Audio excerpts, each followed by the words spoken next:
Hi everyone, it's me Willow and welcome back to my YouTube channel. Today I'm back with another video and this week is going to be my Letterboxd recap for the month of January.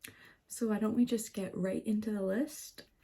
I watched 14 movies in the month of January, and the first movie I watched was Top Gun Maverick. So this was a rewatch. I rewatched it with my sister. We watched it on the 3rd of January. I'm a little surprised. Usually I watch New Year's Eve, the Gary Marshall movie, on like New Year's or New Year's Day. But this year I was busy. I was out of town. So me and my sister, we watched Top Gun Maverick because this was her choice. I've already seen Top Gun Maverick. I saw it in the theaters when it came out in 2022. Really enjoyed it back then. And I enjoyed it on this rewatch. It's not like my favorite movie. I do prefer the first one over the second movie, but it's still fun. I give it a 2.5 stars. The second movie I watched in January was also my sister's pick. She was just home for the holidays, like for Christmas, and she was going to leave and go back to school because she lives on the other side of the country. So me and my sister just decided to do some bonding and watch some movies together. So the second movie we watched together and the second movie I watched of the year was Twilight. So I love Twilight. I feel like Twilight and Top Gun, they're both like not necessarily my favorite movies, but I definitely do love watching them. And I think Twilight is probably my favorite out of the whole Twilight series. I also gave it a 2.5 stars. And like I said, I've already seen it as well. So watched those two movies with my sister. And now let's get to the first movie I actually watched by myself, which was Passages. So I downloaded Mubi because I really wanted to see Passages. I had been wanting to see it for a couple months. I saw that it was advertised at the TIFF Lightbox, but I never ended up going to see it. And I'm a big fan of Ben Whishaw, so I wanted to see it. I also love Adele. So I ended up watching it, and to be honest, like, my expectations did not live up to what I was expecting. I don't know, all year I've been hearing like so much like favorable comments about Passages, and then I watched it and it just, I kind of liked what they were going for. Like, if I have one word for this movie, it is messy.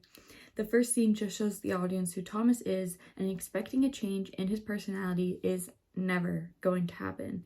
Despite Thomas making several poor choices, I do see how the challenging dynamics in your life is the only way to live. Are you supposed to keep living the same stale life, or do you make bad decisions that lead you into a new direction? What is obvious is that Martin and Agatha deserved better. Not my favorite film, but I did enjoy the acting from these three leads. I also thought the set design and coloring in the film were particularly beautiful. The music in several scenes were ear-catching too. Overall, the film captures the chaotic world of modern relationships and how fragile they can be. So I did think it was an interesting movie. It's definitely a very French film. So I feel like some people love French films, some people don't love them. I definitely have a big heart for French films, and I'm trying to get more into French cinema. So I feel like downloading Mubi and then watching Passages was a great way to lead into more 2024 introduction of French cinema. All right, the next movie I saw in January 2024, and the first movie I actually saw in theaters in 2024 was Poor Things. So yes, I drove in a snowstorm to my closest, biggest city, and I went and saw Poor Things because it was not playing in my local family-owned cinema. So I went to a Cineplex and I got to see it, and I did enjoy it. I don't think it was like my favorite film. Also, similar to Passages, all year I've been hearing so many praises about Poor Things, and I did love the production design. I think the concept of the film was interesting. I'm a big Mary Shelley, big Frankenstein fan. If you saw my Lisa Frankenstein review a couple weeks ago, you can tell I do love myself some Frankenstein. But with Poor Things, now I have not read the book, it just wasn't really my movie. Like, I didn't know what to expect going into it, like I say in my review, but I kept hearing it's the best film of 2023, but the plot did not give me what I wanted, unfortunately. So I felt like we were getting really close to that when we go to Greece and Bella sees like the horrors of, you know, starvation, what humanity's doing to its fellow humans. I felt like that was the closest we ever got to like actual Frankenstein, and with Frankenstein's monster, how he sees humanity through his eyes, like as a naive child creature, you know. I just thought they were going to go further with that in the film, and they never did. So I do really love all the actors. Like, I just shout out to Bombaya, Shaka Gela, and Carmen Michael. Sorry, I butchered, I think, all of those names, but they had smaller roles in the film, but all of them found a way to shine. And I think I would have been more interested to see like a sequel to Poor Things, to see what Bella does with Godwin's practice, to see her more in like the surgical side rather than like, it was interesting obviously to kind of see like a naive female perspective to the world, but I just felt like what was going for, like what the plot was, it just didn't really spark or resonate with me. I thought it was kind of like, I've been hearing some criticisms of the film with like infantilization, and I definitely do see that in some aspects. I'm all for nudity and sexual content when it makes sense to the film and the plot, and I definitely think there are some points in this film where it makes complete sense to show all those scenes, but there's other parts where I'm just like, it is just taken too far, in my opinion, especially with when we get to Paris and we get to like the sex working scenes. We don't actually hear from any of the other sex workers, we just hear from Bella. So I just feel like it was kind of like an isolated view, and we could have expanded more with Poor Things, if that makes sense. But it was still like a fun movie. Definitely interested to see what happens with the Oscars. I'm filming this before the Oscars. This may come out after the Oscars because the Oscars is only in a week now when I'm filming this. But I feel like it definitely has great chances at like costumes, makeup, production design, and definitely lead actress for Emma Stone. Next movie I saw in January was a short film, and I saw this on Mubi as well, and it is Meeting the Man, James Baldwin in Paris. I'm a big James Baldwin fan. I love Giovanni's Room. It was a very monumental book for me in high school. So when I saw that James Baldwin had this like little short film on, it was only, I think it's only like 30 minutes long, so it's very reasonable to watch it. I just thought it was so interesting to hear his perspectives of everything, especially because it's coming from like a white English lens with the like creators, the film creators, and all that backstory of kind of like the butting heads that James Baldwin and the lead photographer like do. It's just so interesting to see how they fight, and it's like, oh, you invited us here, but now you don't even want us to film anymore. You feel like we don't have these pure intentions going in to this project. And I definitely suggest so many people to go check out Meeting the Man, James Baldwin in Paris, because I feel like so many of the things that James Baldwin speaks on in the film, which was filmed in it came out in 1970, is still so relevant to 2024. The next film I saw in January were The Kids Are All Right, and this is from 2010, has Annette Bening in it and Julianne Moore. The reason why I watched this was because I saw Bening and Moore's Actors on Actors that came out in the end of 2023 for the award season, and they mentioned that they did this film together like 13 years ago. And I had always heard of it growing up, and I was a big Josh Hutcherson fan growing up, and he's in the film, but I never actually watched it. And I was a big like queer film buff growing up. I tried to watch a bunch of films that focus on queer storylines, so I'm surprised I never actually went through with watching this film. And I wonder what my perspective would have been back then when it first came out compared to now, 13 years later, because this was probably my least favorite movie that I liked in January. I didn't like it. I gave all other movies on my list in January a heart that I liked it, and I didn't like this one. I just felt like it's very reflective of 2010 and lesbian relationships. I thought the concept was interesting, the idea with like the sperm donor with Mark Ruffalo, and also just the fact that like Julianne Moore, Annette Bening, and Mark Ruffalo are all having pretty amazing 2023, 2024 seasons with movies. So like 13 years later, they like did this movie, and now 13 years later, this is happening in their career. So I just love that. Like, and obviously Josh Hutchinson's coming back on the scene too. So I think it's so interesting. But I just felt like it wasn't the movie for me. I feel like in 2024, a lot of things would have changed. I just don't love the idea of like the sperm donor and one of the moms like having a sexual and romantic relationship together. It felt very hegemonic to me. I mentioned that in my review.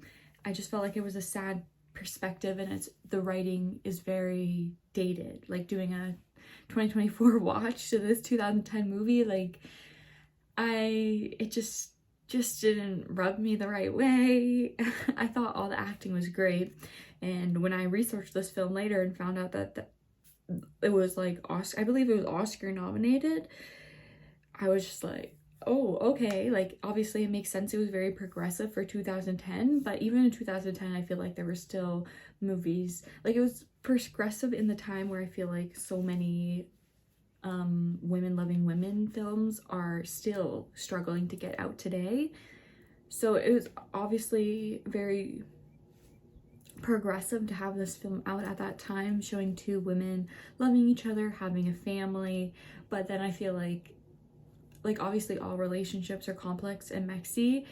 I just feel like they could have dived more maybe into the actual underlying problems in these women's relationship, instead of just having a man come in who was the sperm donor to their children. Like, I just don't like that.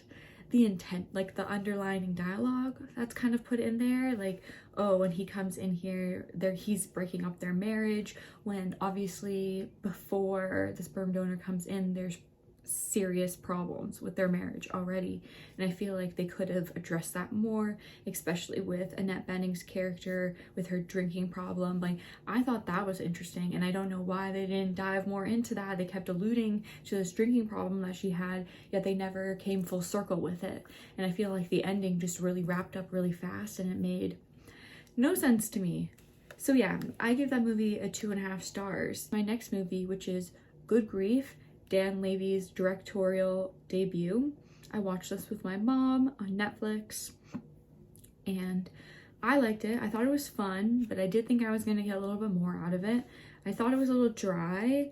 The spin, like the whole like crazy plot change that happened at the beginning of the film, I did not expect. The fact that when he opened the letter and found out that Luke Evans' character was cheating on him this whole time, like, I was not expecting that. I thought this was about like going to find yourself and the grief, and honestly it was that. It was about him letting go and realizing that he had given this one character the spotlight his whole relationship, and that there could be more to his life. So I thought Paris was beautiful, and seeing those clips. I did like the clips with Dan Levy and that other man in Paris, and how it kind of showed that he can grow and that he should seek other relationships to learn more about himself, and know that what he was given by Luke Evans' character is not what he deserved. So I definitely thought it was a complex story, and I really enjoyed it.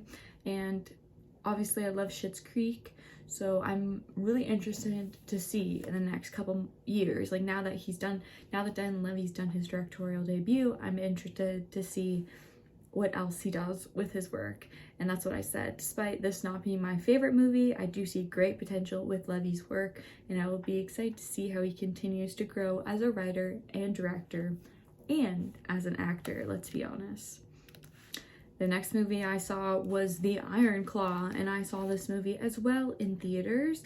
I drove and I saw it, and I thought it was a terrific performance from the whole cast. I loved Efron and Macaulay especially, I said. And I also really love seeing Dickinson and Alan White get more work on the big screen. I've been a big fan of Dickinson since each rat, so it's lovely to see him get great work in Triangle Sadness, and then obviously here in Iron Claw. And then he just had this show on FX with Emma Corrin too, and I watched half of that. I have to finish the show. I never finished it, but I'm going to finish it because I really did like it. It was an interesting kind of like crime thriller with some like sci-fi. So I'll put the name of the show on the screen so you guys go watch it.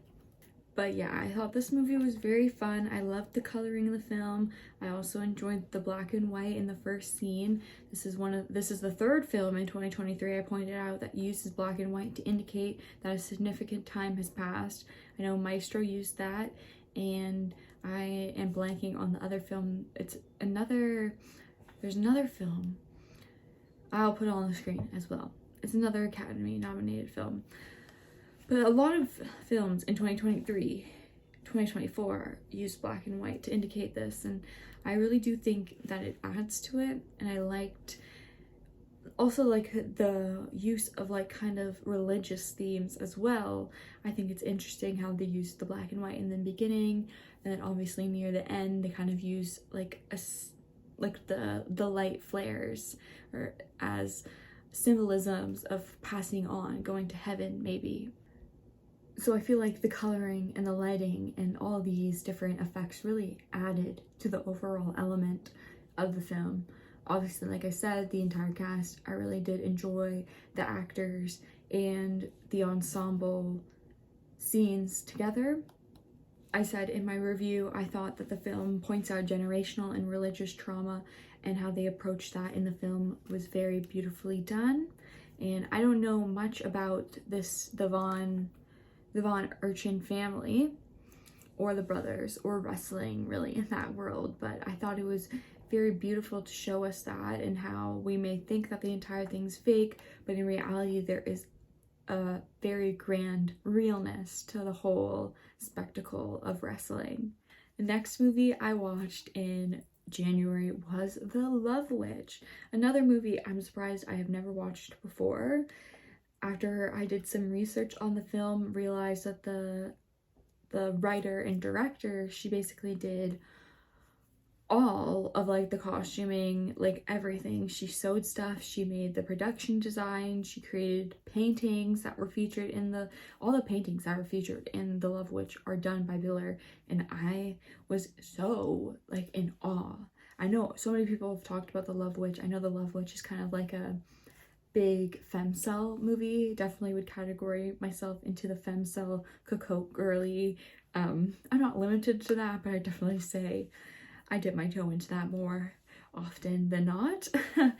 So I am surprised I'd never watched The Love Witch, and I know one of my friend's favorite movies is The Love Witch, and she has it as her #1 movie on Letterboxd. So I finally did it, and I was in awe. I thought this movie was beautiful. I've seen it all over Tumblr, all over Pinterest, and because I had my Mubi subscription, I was able to watch it. Mubi, please sponsor me. I would greatly appreciate a movie sponsor. But yeah, I just thought this project was beautiful. As a sewist myself, I thought all of the costumes were stunning. A lot of them are Gunny Sachs dresses, and me as a 70s fiend, the Gunny Sachs dresses are just stunning, breathtaking. And as a person who dabbles in witchcraft, I also thought it was interesting to see that side of the film as well, talking about the feminist perspective of witchcraft and the idea of sexual repression versus expression and freedom. And yes, I loved looking at this film through a feminist lens, and I feel like it is almost impossible to not look at this film through a feminist lens. So at the end, I said I'm definitely going to venture more into Biller's roster and see the rest of her film work after watching this movie, because it is just such an incredible movie.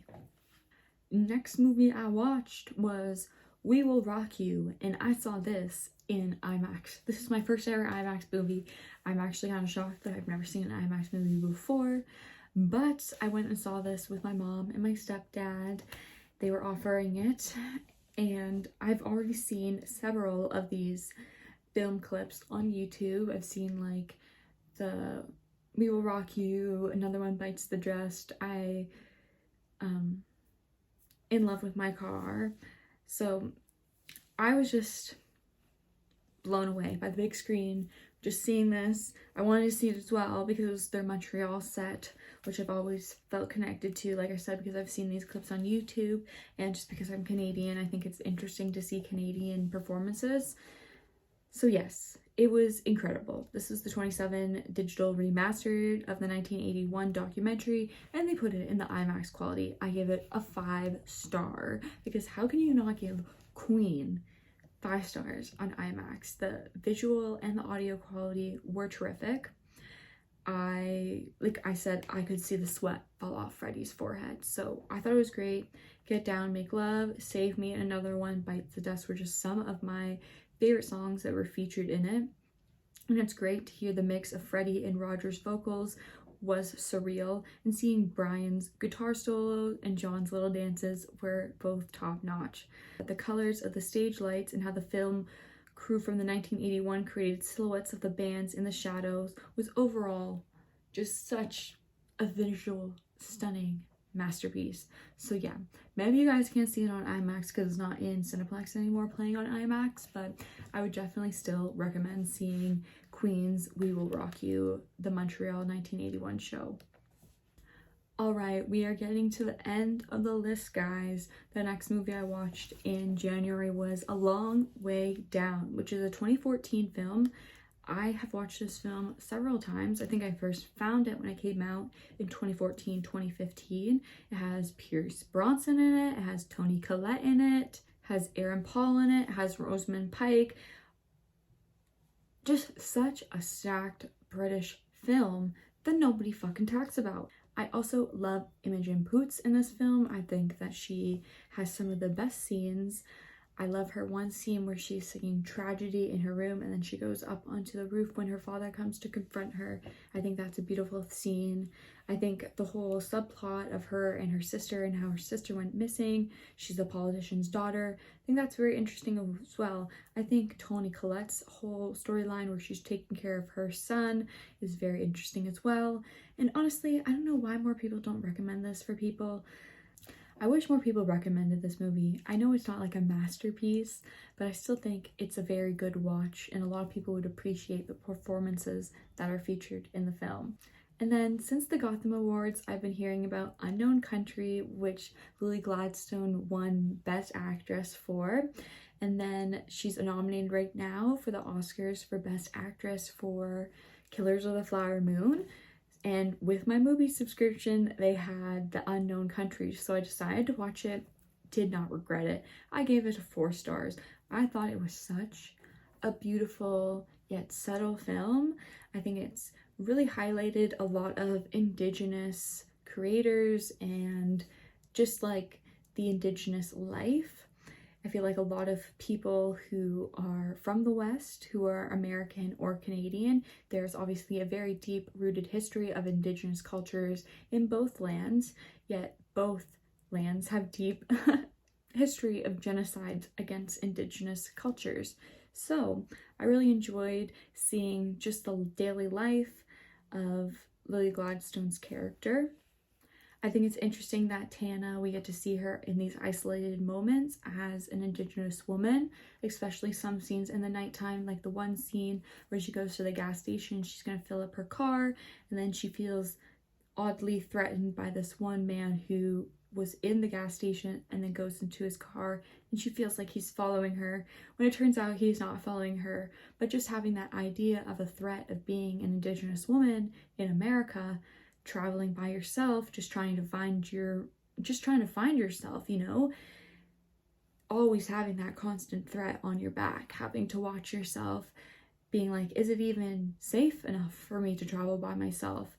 So I feel like even though the movie was very subtle and we didn't always focus on that negative aspect of being an Indigenous woman, I felt like it was very important to the role, and I thought that was a very monumental moment that I was left with after watching the film. Like I said, I thought it was a beautiful film. I loved all the sun flares that we get to see, the countryside, seeing of, I think it was like Midwestern America. I don't really know the States that well. I'm Canadian, but I thought it was beautiful seeing the different plains, different hills, just seeing her bask in these moments of joy and seeing all the different people. Like, I really thought it was interesting how we got to take a side moment and interview some of these different people that maybe we wouldn't take a second to even think about the next day. But because of this film, we were able to take a moment and focus on their lives and the moments that they leave. And I thought it was like nice to see the diner waitress, and also I think it was seeing how Tana gets to introduce to the other young adults at that one like kind of like fair restaurant place that she goes to, and maybe like a romantic or just like a friendship bond that she has from Justin Lin, I believe that's the actor's name, his character. But yeah, I just said overall I agree with Lily's win at the Gotham Awards, and that The Unknown Country truly is a film that looks at grief and how we must learn to trust and love again. So yeah, I thought that was a beautiful film. Alrighty, we are at the last two films for January 2024, and I saw both of these films on the same day, and I did a double feature at the theaters.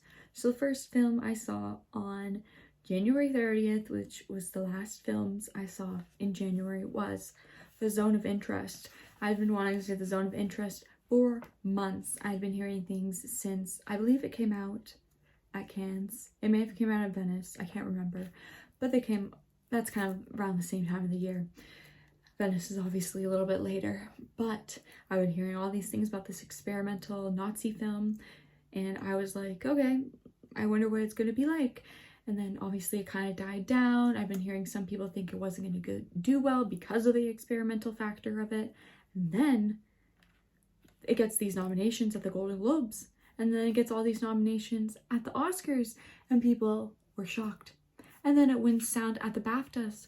So now, going into the Oscars, I think Zone of Interest has a good chance of winning maybe director, obviously international feature, and I feel like they have a good chance of winning sound as well, because sound is such a monumental part of the Zone of Interest. Just the different ohms, the screams in the background, the gunfire, or is it gunfire? We don't know. It could just be like a truck down the road. Like all these different ominous sounds, like they really add to the film. Like Zone of Interest would not be the Zone of Interest without these important sound elements, the sounds that are coming from over the wall that are meshing with the family.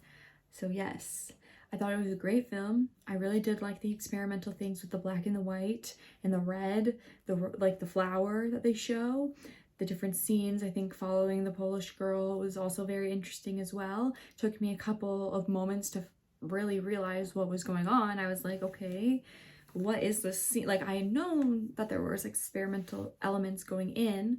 I didn't know what they were. So I went in and I was like, okay, what is this? Takes you a little bit to understand. And then obviously I did do some research afterwards. I heard Jonathan Glazer talk at a couple things, talking about specifically the Polish girl and the elements with like the apple, and also the experimental moments at the end with Rudy's character and him maybe having this premonition of the concentration camps being turned into museums, and the idea of, I really do love the idea of people arguing about that scene with the cleaners in the concentration camp museum and showing them just idly cleaning and not really taking in the impact of these displays. Some of them are listening to music, some of them are just, they're cleaning as fast as they can so they can get home. What are the differences between that and the Rudolph family? So I really love that. I feel like it has so much life to that film. I feel like people will just continue to analyze it year after year after year.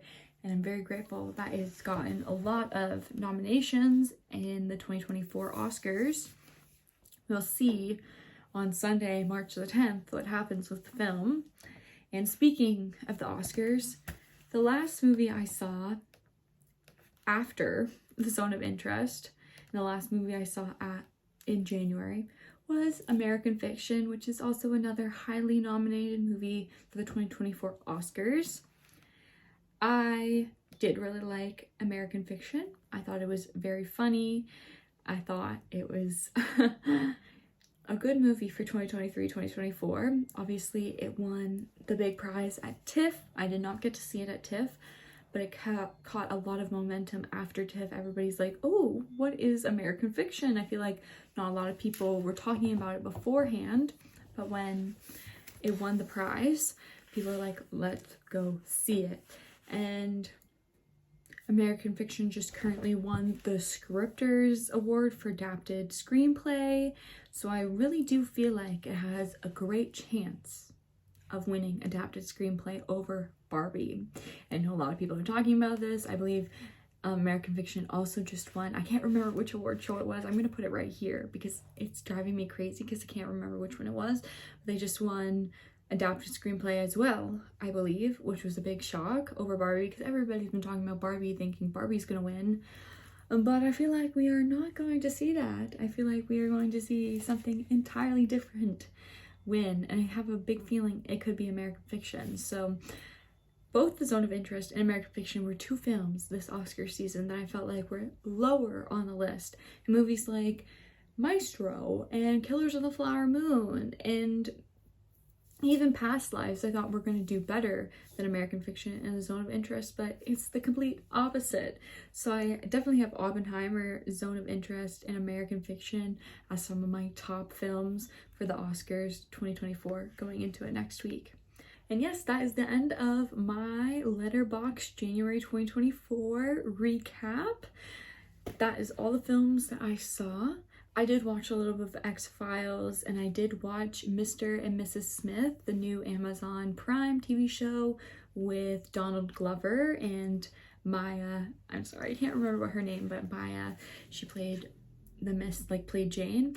Loved that show, but they don't have it on Letterboxd. Other shows like Expats, which is on Amazon Prime, which is a limited series, which I thought Mrs. and Mrs. Smith was supposed to be a limited series, but I guess maybe they are making a season 2 because they didn't put it on Letterboxd. But I saw some X-Files, I saw a couple other TV shows, but my main Letterboxd recap was those 17 movies.